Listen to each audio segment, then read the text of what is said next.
All right, our buddy Gianni Russo from Godfather.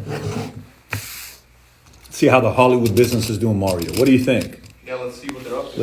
Let's see what's the how does the Hollywood and the movie industry pivot?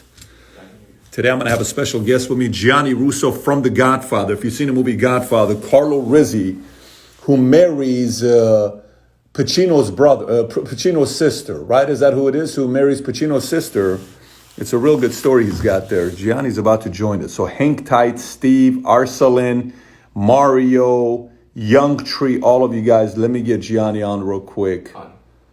Haddad, thank you for the compliment on my hair. It's mixed feelings right now, but we're trying to make it work. Oh, and let's go here. Just added Gianni, so you may want to tell him I requested him. Waiting for him.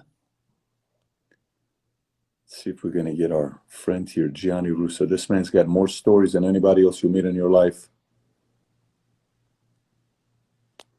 Gianni, if you're watching this, you just got to press accept. I know you're on. You're officially a made man. You think so? Far from it, man. Just trying to test to see how my hair is. Goga, you like my interview today with Dr. Judy? It's very interesting. I got a lot of weird messages and emails. I see here, Gianni. Gianni, I requested you already. Let me go this way. Go live with Gianni. Gianni, check to see if you see it. I just requested for us to go live. So if it's not coming up on your end, there we go. Gianni, how are you? Man, How you doing? me, I'm doing good. How's the Godfather of Hollywood doing? Well, Hollywood Godfather's doing great. You know that, thanks to you. Had over 1,200,000 hits from our interview. Unbelievable, man. They love your story. They love your story. You know, everywhere I go, I went to a restaurant about when it was open. I went to Del Frisco's in Dallas. This guy, I go in there, I'm with my wife, we're having dinner, and the valet guy comes in, he says, Mr. Bedevi, can I talk to you afterwards when you leave? I said, yeah, sure. He says, I follow your content. I said, no problem. So I leave, and he says, can I talk to you privately? I said, yeah, sure, I can talk to you privately, because my wife was right. He says, I don't want to ask this question in front of your wife. I said, sure. He says, do you really believe that Gianni Russo hooked up with Marilyn Monroe when he was 16? It's what he said. He says, Patrick, that's crazy if he did. I said, that's Gianni Russo's story for you. So for some of you that don't know, my friend today, Gianni Russo. Gianni, was it when you were running, you were doing some stuff for Frank Costello, is when you met Marilyn Monroe when you were younger? Yeah, she was in New York City.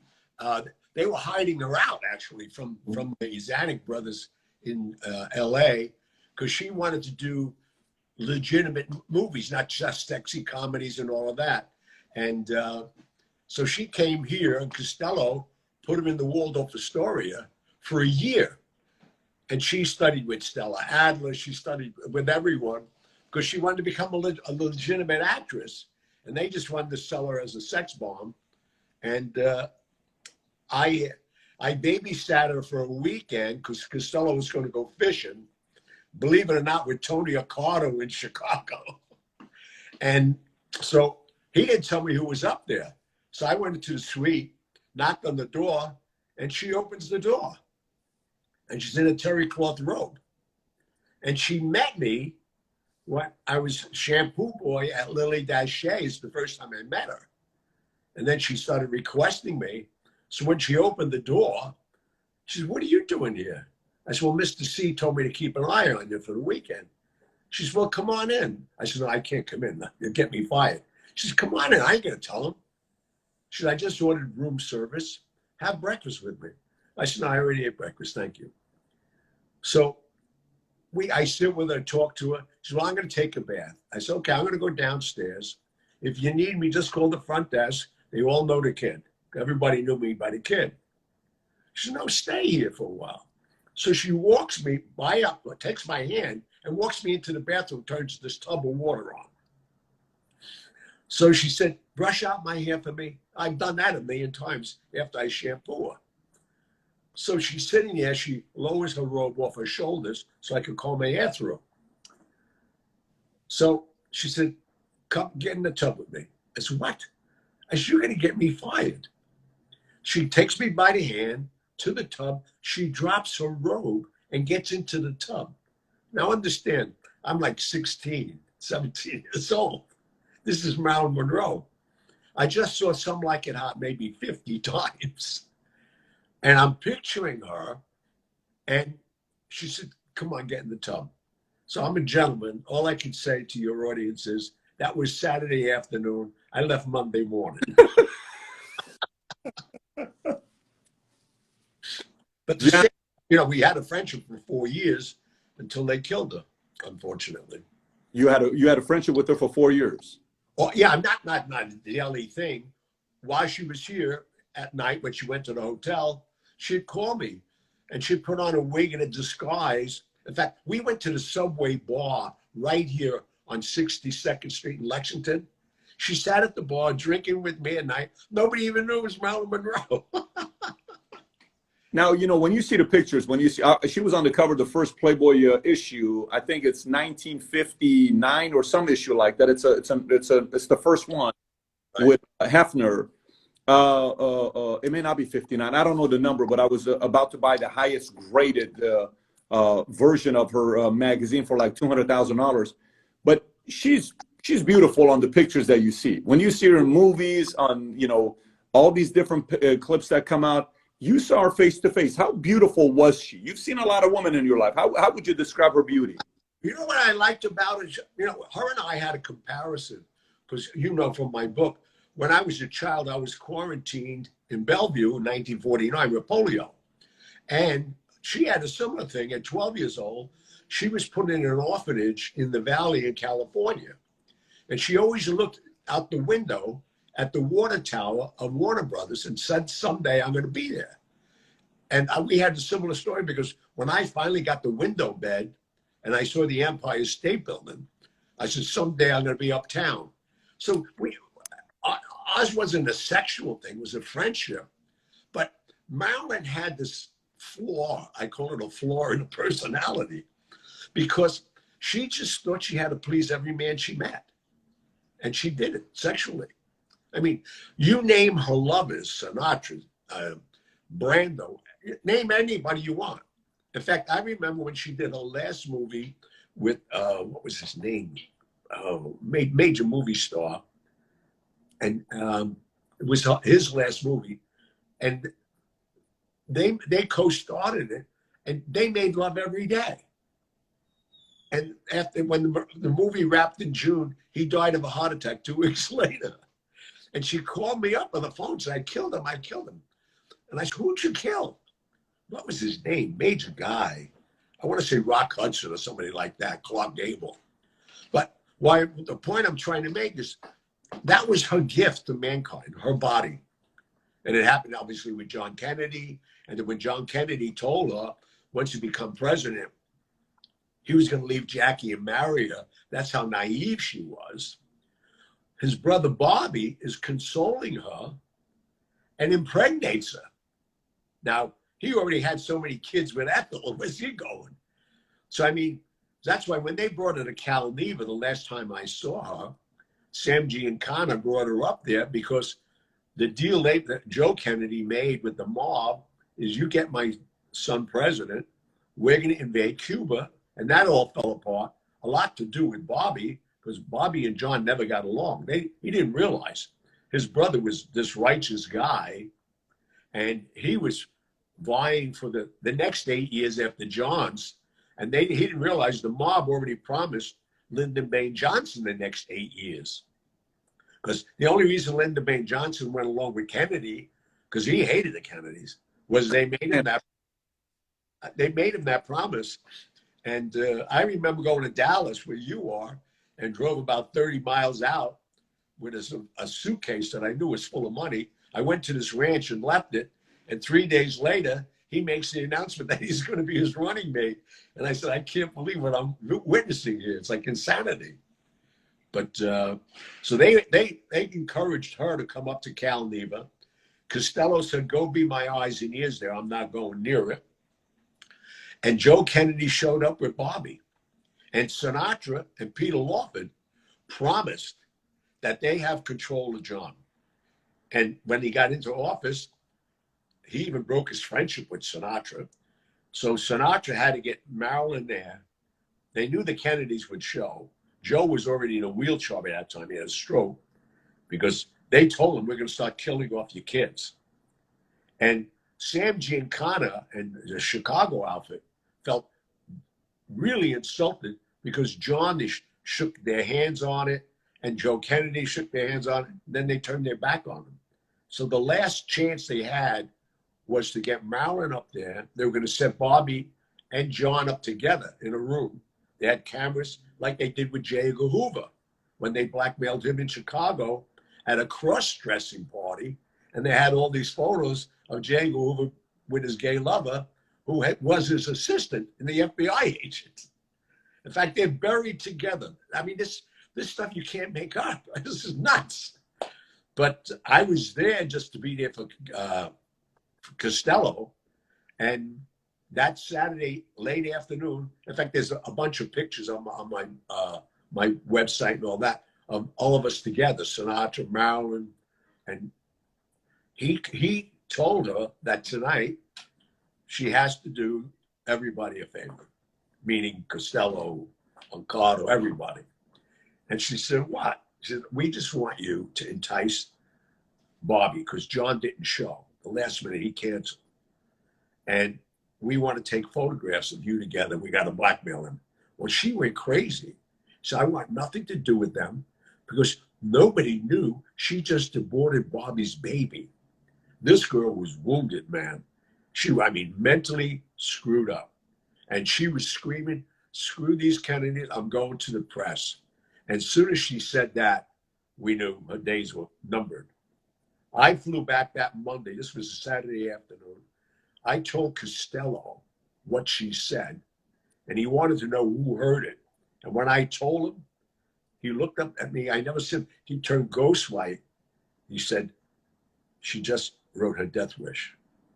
And sure enough, 2 days later, she was dead, man. Wow. These stories. I mean, you hear these stories, you wonder how much of it is, it sounds like pure Hollywood, and it's a real story that you're sharing with the rest of us. By the way, I know a lot of people that probably wouldn't mind a job having to babysit Marilyn Monroe. It's a pretty nice job. Oh, yeah. I had a couple of good jobs in my career. I'm 77 years. That's a pretty interesting one. That's a pretty interesting one. You and I were talking, you said something about polio, like you experienced a pandemic before. So what are your thoughts with what's going on right now and in the past? Well, you know, it's so wild that you bring that up because I've been asked that numerous times just recently because of that. And the people who are aware of the book, it opens with me August 7th, 1949, going into Bellevue. And I was quarantined. And what kid at 6, 7 years old even knows what the word means? And that was August, and my birthday was approaching, and a candy striper, who happened to be Carlo Gambino's niece, said, look after this kid, he's from the neighborhood. And thank God for her that I have my sanity, if I really am sane. I don't know if I'm sane or not, but what sanity I have, I attribute it to Dolores Barone, because she'd bring me the extra Jell-O or that hug. But I was there the first 3 years, part of the experiment for Jonas Salk. It took 3 years. I hope the vaccine for this one doesn't take 3 years because that's a living hell. And I watched 2,700 kids die. It was insane. But fortunately, we're quarantined now, 70 years later. And I walk out of my apartment, I go to Central Park, and I walk in the park. I'm not confined to a bed in a mental institution. So this quarantine is, I think, a lot more serious because it's such an unknown virus. But as we all know now through the news, and I watched your interview yesterday even, they have it. They're going to have this cured right away. But I think politics, as usual, is getting in the way of that too, because they want to suppress Trump winning again in November. So I think they're going to drag this out so the economy don't go back. Because if the economy goes back, I think he's in for another 4 years. How are things right now in New York? I mean, when you're going out, are they on you? Are they stopping you? How are things in New York? Well, New York City, as we all know, is the worst hit. But I live on 61st Street. I walk down a couple of blocks. I'm in Central Park, and I don't have to worry about social distancing. There's nobody on the street. All the doormen that I know, because I make a right and go uptown. I do about 5 miles a day. I'll go up Fifth and come down Park. I feel very safe about it because there's nobody on the street. I have a face mask, fortunately, and I'm very healthy. I eat well. I sleep 10, 12 hours a day. And as I pointed out, I'm 77. And my last major disease was polio. So just saying that alone, I have no respiratory situations. I'm not overweight. I don't have diabetes. And these are all the symptoms that we're hearing of basically the older people who have this. I'm old, but I have no diseases. But it's taken a toll on a lot of my friends. And I lost a nephew at 41 with it already. So, I mean, I hope it ends soon just so we can get back to some kind of normalcy. But who knows what that's going to be. What do you think's happening to your friends in Hollywood right now? I mean, obviously you're in that world. You have friends in that world. How is Hollywood going to adjust with this now that they're going to do, movie theaters are not going to be sellouts with 500 people in a movie theater? How are they going to pivot? Well, it's funny because I have my book is in development right now, and we just got a big break this week because as we started seeing all these streaming networks, like The Irishman went to limited run in theaters just to get qualified. I think you're going to see more of that. And what I'm thinking, I mean, I had the wildest conversation with a philanthropist in New York City who's just investing more. I said, you should start buying the parking lots of shopping malls. He said, what are you talking about? I said, well, the brick and mortar ain't going to do nothing. But I think anybody that opens up like GMC, drive-in theaters where people are comfortable in their own car, bring their own food, but it's still a way to entertain your kids and whatever. I think these are going to be the new ways of going. I don't think people are going to go and sit at 500 theater. I don't think they're going to restaurants too soon either. Well, let me ask you, when the polio happened 7 years ago, how soon did it get back to normal? You said 3 years for vaccine, things are faster right now. How long did it take till people are like, oh, I'm just back to normal life? I didn't know because I was in the hospital for 5 years. So I had nothing to compare to. And it's not like we were watching television. There was not even televisions in our room. But I mean, the only thing I could do like anybody else is go to the history books. And until they got that vaccine and slowly opened up again, but I don't hear, like, I personally, for my own sake, listen to all the news. They're always mentioning the Spanish flu and all the other major epidemics and the death. But, the economy is more I'm worried about. There's more people victimized by that. We got 30 million people out of work. And those jobs are not opening. Those mom and papa restaurants, they work paycheck to paycheck. Yeah, it's going to be interesting to see what happens there. By the way, back in the days, did you take a lot of days to drive in movies or no? Did you go a lot of your broads, your girlfriends or no? You know what happened to me? Once I got with Costello, I jumped my whole adolescence. I became a man so fast, traveling the world, and I really didn't go to drive-ins and all that. I went from 14 to 15 years old to getting involved with the election in 1960, which I was 18, and I'm flying all over the world, staying in every hotel, meeting every mobster, every entertainer. Dean Martin and all these guys became my friends when most people were playing baseball or Cowboys and Indians. But I'd having the experience of going to the Copa, which is on 60th Street. I used to walk in there. That's where I met Sinatra finally, after listening to him on the radio every day when I found that his birthday and mine is the same. So I walk in there, he's having a sound check at 4 o'clock in the afternoon, and I'm 15 years old. So he motions to Julie Bodell. He says, who's this kid? Like, without saying anything. He said, don't worry about it. He said, that's Costello's boy. When he said that, it's the first time I ever heard it. I felt I was 6 foot tall. So I sat down and I listened to his rehearsal. And as soon as he broke for the rehearsal, I went right over. He was just putting another cigarette in his mouth, and I lit it for him. And I said, Frank, you don't realize you saved my life. He said, oh, yeah, how'd I do that? I said, well, I had polio in 1904, and I told him the whole story. And they gave me a little transistor radio, and I realized December 12th is your birthday and mine. So he said, oh, we're both Sages. I said, yeah. He said, what's your name? I said, the Kid. He said, who gave you that name? I said, Mr. C.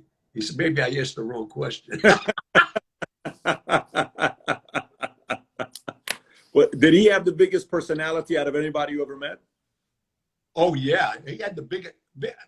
Well, I think, ego-wise, I don't know. I met so many other stars that are more egotistical. But if Frank liked you, he liked you. But, and if you're a good friend of his, when he gets drunk, leave. Because he's a bad drunk. He liked to fight. He thought he was 6'4" or something. I don't know. I've seen him pick fights with people. That he tried that once with me. He tried to smack me, and I grabbed his arm. I was like 17. We're at the Sands Hotel, and I said, "Try that again." And I can't say what I told him, but I said, "Try that again, and I'll rip off your arm and shove it someplace." And he looked at me. And he looked at Jionni. I said, "What's he going to do?" And then he looked around the room, and Mickey Cohen was sitting there, who was running the hotel. He says, Frank, you picked on the wrong guy. He'll take your head off if he wants to. And nobody's going to stop him. We became friends that minute from that point on. How much of that was just because people knew you were with Mr. C? Well, it got to be that they heard a rumor how I got out of the hotel, too. And then, I'm with everybody. I'm in the hospital. And the people I was around, the Sabellas, I know every major family in the world. Marcello from New Orleans, and there was a mystery about me of why all these guys liking me. Well, I'll tell you, if I wasn't doing their errands and paying 100% of their money to them all the time, I wouldn't have been liked either. But I grew, a great respect, and for over many years, I was around Costello for 20-something years. So 20-some years. Yeah. Yeah. Did you get a chance to see the interview with Leonetti? No, Leonetti, to me, I know of him, and he's going to have a problem with Nicky Scarpo and these guys. I mean, I remember I used to go down there to Bruno when they were building Atlantic City, because Atlantic City was controlled by the Gambinos. And as we all know, the Gambinos control construction in New York, the concrete and everything else. But most lay people don't realize you can't truck ready-mix concrete from New York to Atlantic City. So they had to use Philadelphia and all the unions. That's how they got so strong. So I think they have a big problem. And I heard some of Leonetti's statements. He better be living in an armored truck. Well, look how they took out all the other guys. Blew them up. These guys are very creative. Very creative. Philadelphia was a very different story. Very creative. Where'd you do that interview? Online? No, face to face. Leonetti came out here, and we spent. He was with me for a day and a half. I was going to say, I hope he came to you. Yes, he came over here, and it was very interesting. We had dinner the night before at an Italian restaurant just to kind of spend some time together and get to see the level of comfort. And then after that, we knew it was going to be easier the following day. He just didn't want to show his face. But I can tell you, when I asked the question about Sal Testa, and I showed the picture of Sal Testa, he wasn't comfortable with it. You got to see that part. He swiped the page immediately when I put Testa's picture there, and he got emotional. So it was interesting seeing. I mean, I've interviewed a lot of controversial figures. He created a lot of frenzy with a lot of people contacting me. Many people weren't happy about me sitting down with Sammy. You know that. Sammy was not the one that there were a lot of happy people about that. But this one got a lot of weird emails from Philadelphia, which was interesting. That's why I'm saying, first of all, I don't know why he's going public now. I mean, I don't know to see the benefit of it. he's made enough money, and if anything, go out in the sunset and go on buy a boat. I used to find sanctuary on my boat for years. I could be gone for 2 years, 3 years, till things, you know, blew over. But I don't know why, especially your show. I mean, that show, thank God for the visibility you have. You made me a hit. I mean, your story, by the way, if you guys haven't watched Gianni's interview, I'm telling you, if you want to be entertained for an hour and a half, go listen to Gianni's story. It's non-stop filled. We're not going to go through all of them today, but your stories are one of a kind. One of the stories you got there. Research, you know what's happening. And like, there's never a lull. You know, you're ready, I'm ready, and it takes two. I could sit here saying nothing right now. You just lead me to what we have to do and do it. No, I mean, it's. But again, I think because of you, my book is a bestseller in 7 countries. Wow. Podcast, we have viewers from all over the world because of you. You opened the door to me, and I think this is why now I have the Netflix, and now who's thrown their hat in this week, which, you know, it's a thing where I do business. My company does business with Paramount and Viacom in my food and liquor. I'm the ambassador to the brand, but never thought that they'd be interested in taking my book and streaming it. Now, Nick Vallelonga, who won the Oscar for Best Picture and Best Screenplay, Green Book, he already wrote the pilot and the sketch for the 10 hours. This is and then you got Mark Canton, who did the original Goodfellow. He's my executive producer with Colin Wilson, who just streamed Star Wars for Disney, and Colin's from Avatar fame. I mean, this team is like, my lawyers even say to me, how do you get these guys? I didn't do anything. They read the book, they heard the interviews, and now Viacom hired a close friend of mine and a friend of my business partner, Jeffrey Dash, to run that whole division. This is how my life goes. So now we're going to have 10 hours of my book, and now they're talking about my podcast because the stories on the podcast keep going. I got 72 hours recorded already.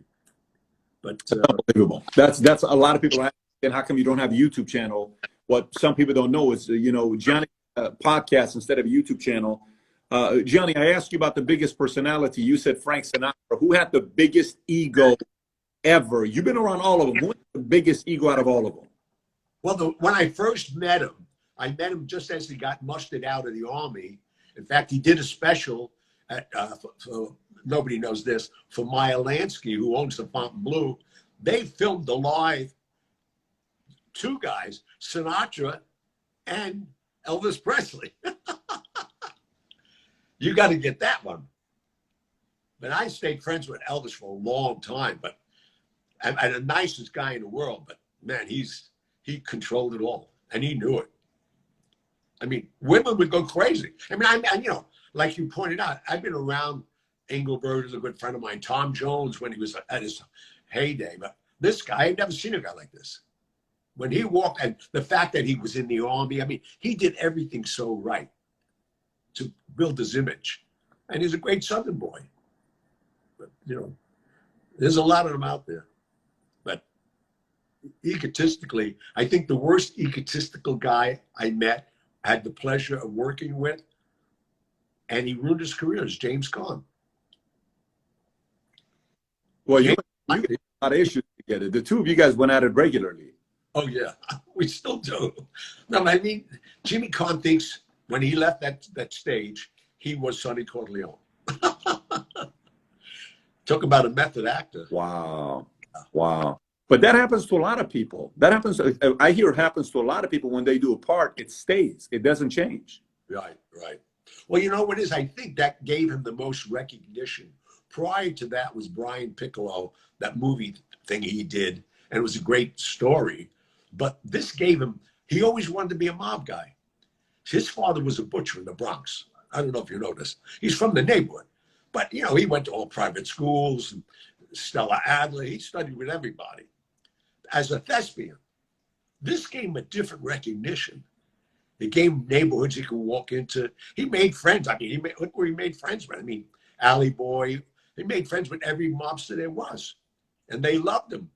He'd go to trial when they were on trial and sit in the trial. I mean, these guys, like Mickey Rourke was that way. When Mickey Rourke, he went to every Gotti trial. When Gotti went to jail, you know, he sent him a treadmill. They all laughed.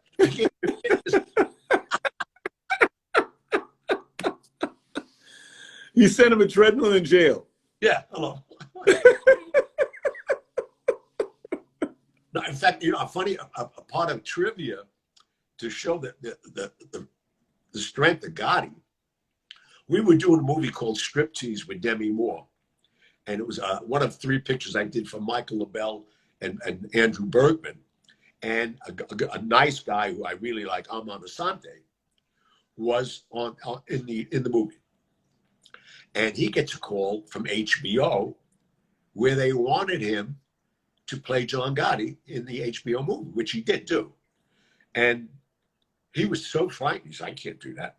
That's what are you talking about? He said, I said, what if I get permission from him? He said, how are you going to do that? I said, well, don't worry about it. If I get permission, will you do it? He said, yeah. So nobody knew. John had a prison guard, gave him a phone, his phone, for an hour a night. So he calls me through my friend, Joe Watts, and I'm on the set.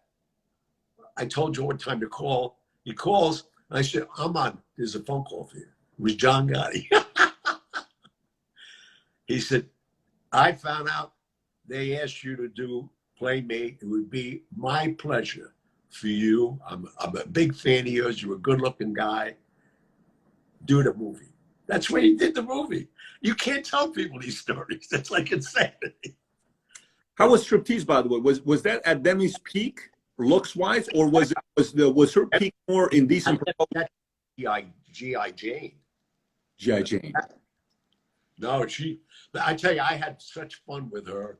And they asked me, which is the greatest job in the world, talking about having a job to babysit Marilyn Monroe. I babysit her in New York because she wanted to go to strip clubs to see how they really live and do. Who's this? Demi Moore. Demi Moore wanted to go to strip clubs to see how they did. How they did it and get into their head. And, you know, it's like a character study. So out of convenience to myself, I put her down here at the Regency. My friends, the petitions own it. And everybody stayed there. I mean, I put millions of people in there. So we get a suite for her. And so now I tell Warner Brothers, you got to give me like $2,500 a night. They said, why? I said, I can use credit cards, number one. I don't have any. I don't want any. Never did. I said, then what do you need the money for? I said, she wants to go to these clubs. We have to have cash to give to these strippers. She wants to know what's going on. So me, you know, I'm a businessman. So now I go to the Warner Brothers office and they give me a draft and I get, you know, $2,500 every night we went out. So I'd call the clubs that I knew everybody owned them. I'd say, listen, I want a VIP booth, all your house money, because they give you thick money, you know, and I'll bring Demi Moore in. Says, you're kidding me. So I was making money on both ends. How was the reaction when she went there? How was she? Was she watching and like, was she enamored by it? She was so enamored by it that we had to put a pole before anybody knew about poles in her room in the suite. And now she's inviting these pros to show her how to do it. Wow. We actually took 3 or 4 girls from New York to Florida where we shot that. They were pros. They were there. The only thing I felt bad about, and you being a parent, you may understand it. I don't understand how Bruce Willis let his daughter play the daughter in this movie, because she was exposed as an 8 or 9-year-old kid backstage with all these hookers and the foul mouth, even the mother. And this is really her mother doing a striptease. I don't think they were ever the same. How can that justify it?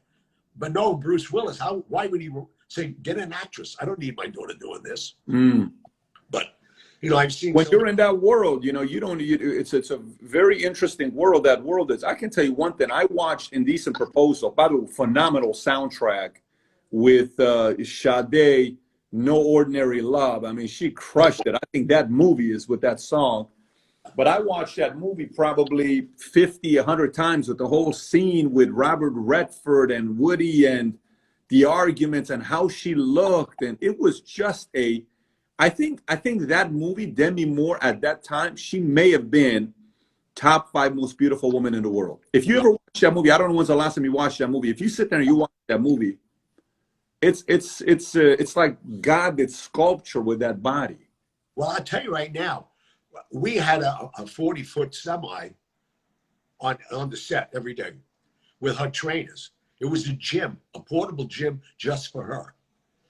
That girl worked out 4 hours a day. I mean, weights, everything. I watched her, and to try to get a visual on this, I watched her do a handstand behind a normal chair, a regular dining room chair, and lowered herself into it backwards. You know what arm strength that takes? I mean, it's, you know, when I think about it, you brought this up, I don't even think about how many women I've seen do these crazy things that, and not household names. It's crazy. That's the life of Gianni Russo, man. The life of Gianni Russo. There isn't. You need a month to tell all the stories you've had. You need to tell your stories. It's 77 years. It don't change. Every day is another story. What do you tell a young man that wants to be good with a woman? What tip do you give him? Single, doesn't want to get married. He doesn't have a lot of game. How does he improve his game? That's a good question, man. I think you're the right teacher for it. Yeah, well, I tell you, first of all, I think why I was always so well accepted, I was very polite, had manners.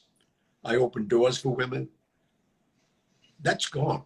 Chivalry's gone. And if you think you're macho by not having it, you're going to be playing with yourself a long time. So what was swipe right in your times?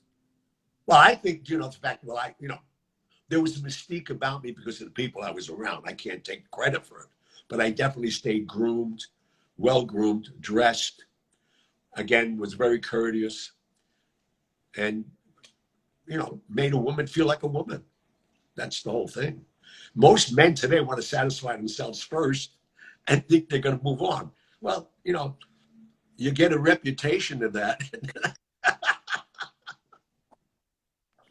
I had the pleasure of making love to some of the greatest women in the world and being friends even with Grace Kelly, talking about a beauty.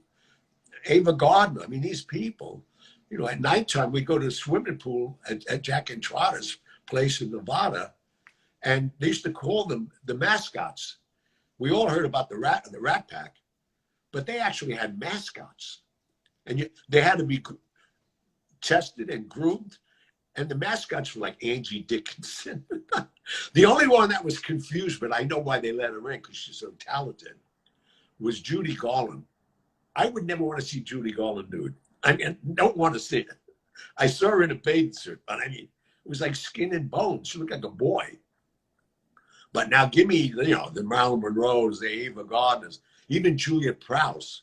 She was a great dancer. I don't know how many people would know her, but she was a headliner at the Desert Inn Hotel. Interesting. Yeah, but it's an interesting world out there, fortunately. Your club, when you ran it in Vegas, was it called State Street? I think it was State Street. State Street. Well, the one before that was Tiffany's.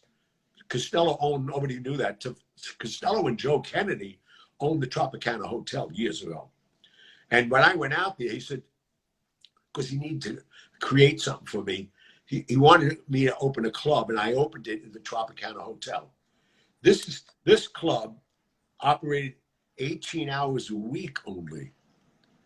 6 hours from midnight, Thursday night to Friday morning, 6 hours Friday to Saturday morning, 6 hours Saturday night to Sunday morning.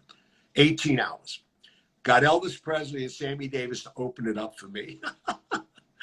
They had all the cab companies. So if you got into cabs, I want to go to Caesar's Palace. No, you got to go to the Snoo Club, Tropicana. And then I had to open a bigger club.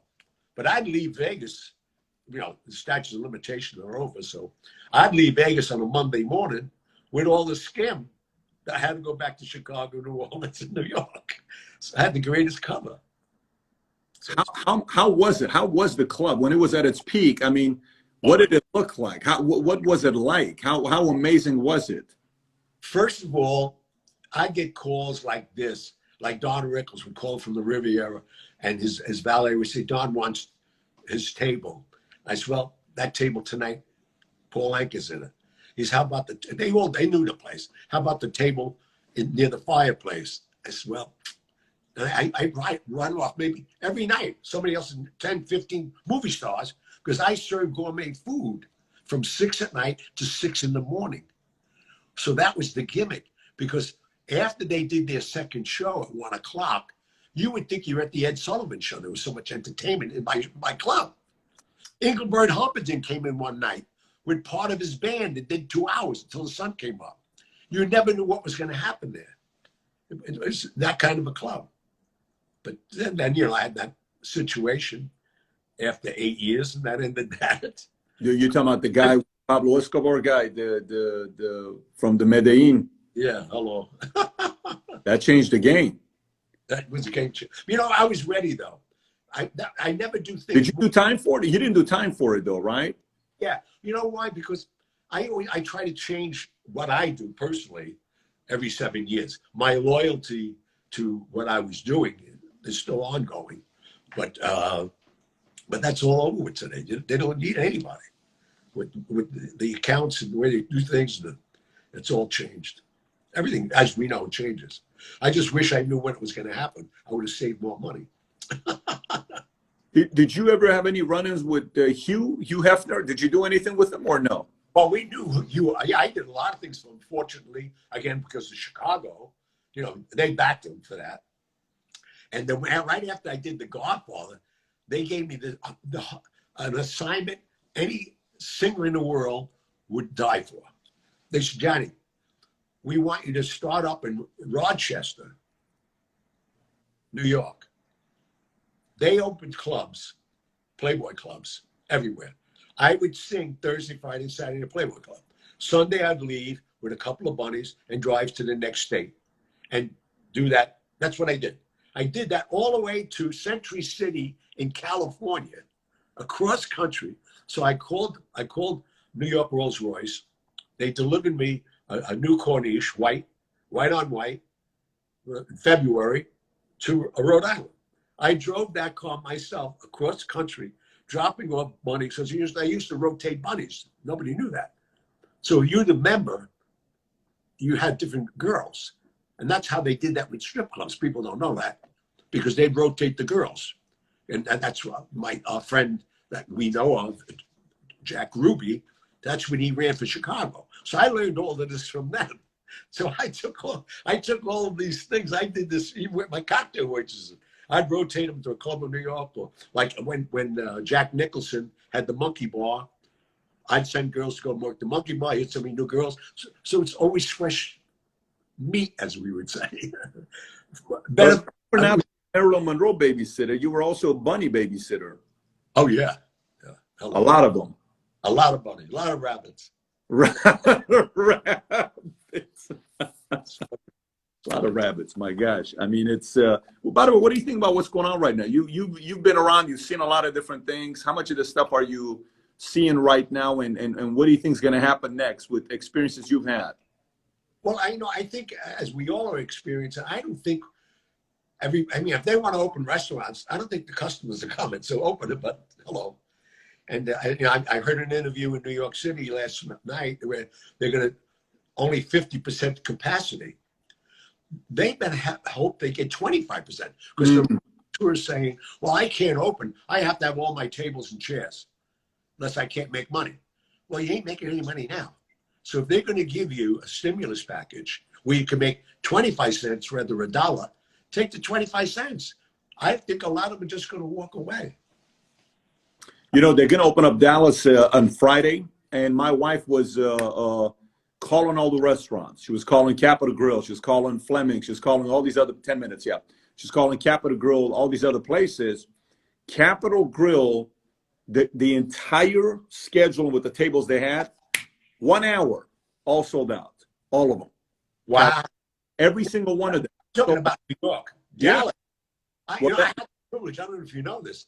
I had the privilege of being in Dallas about 1.5 years ago before I met you.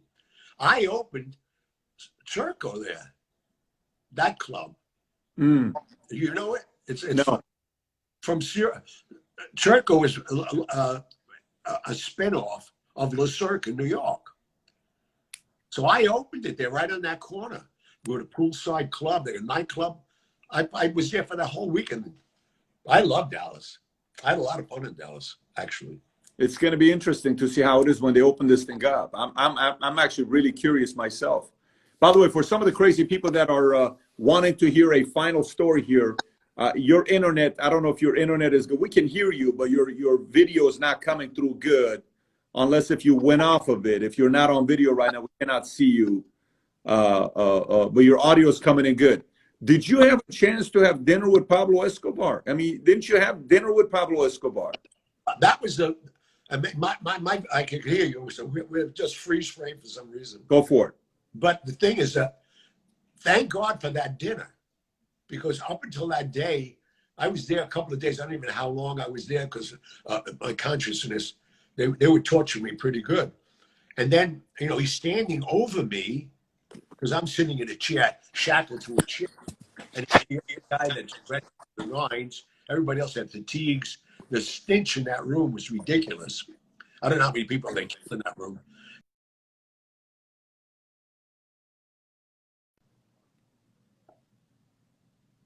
And I look up and say to myself, am I hallucinating? And he says, why didn't you tell me you were Carlo in The Godfather? He's clean him up and bring him up to the house. Now, the next few hours, I couldn't even walk. I mean, they were having their